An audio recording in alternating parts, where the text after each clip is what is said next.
Hello, my name is Joseph Webster, and I'm responding to Chapter 5, Prompt 2, which is I'm given several purpose statements for classroom speeches, and I need to identify the problems with each of them. I'm going to get through as many as I can. So first, we have to inform my audience of Vietnam. The problem with this is that it's too vague, and it doesn't inform the audience about what specific things the speaker will be talking about. Because this could be anywhere from medieval times Vietnam to the Vietnam War to current Vietnam and their political climate, or just food in Vietnam. It could be anything. The next one is to persuade my audience that something has to be done about the problem of ransomware attacks.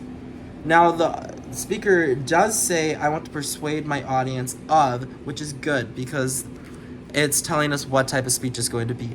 But where they say that something has to be done about the problem of ransomware attacks, it's good that they're mentioning ransomware attacks, but they need to be specific on what needs to be done. Because if they're saying something needs to be done, it's essentially equivalent to someone having a heart attack and someone saying, somebody call 911. What you need to do is you need to find a specific person and say, you call 911, so that you put initiative into someone else's hands for them to do it. And what they could do instead is they could say, we need to have government regulations or protocols or whatever on ransomware attacks that will help solve this issue. Something specific to focus their point. Next, we have to start an exercise program. This really is just, this doesn't have too much value as a speech. They're saying, I want to do this, and you don't really need a speech for that. You don't even need to tell anyone that. So that's not a purpose statement for classroom speech. That's a purpose statement for starting an exercise program. So that shouldn't be anyone's speech.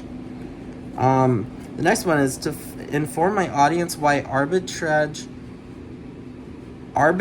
piercing theory is superior to the capital asset model for pricing assets in financial markets. This is very specific, and I have no idea what it means. And that's the problem. It's too specific. It needs to be broken down in a way that people can understand what the speaker is trying to tell them. And this in a way that people who are not well informed on the topic can understand what the speaker is trying to tell them. The next one is to persuade my audience that the U.S. government should eliminate the Department of Education and send an astronaut to Mars by 2030. I actually really like this because it's very creative. But the problem is, eliminating the Department of Education and sending an astronaut to Mars by 2030 have nothing in common. Each of those could make great speeches, but they could make great speeches independently of each other. After that, we have what is biophilic design. This is a bad purpose statement because it's not a statement at all, it's a question. Instead of saying, this is what biophilic design is, the speaker is saying, I don't know what it is, can someone tell me? And finally, we have to inform my audiences how to register for classes. I don't really see a problem with this.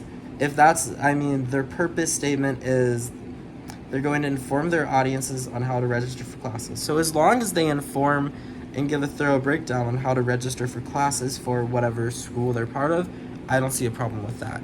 All right, well, I hope you guys have a good day, and see you all.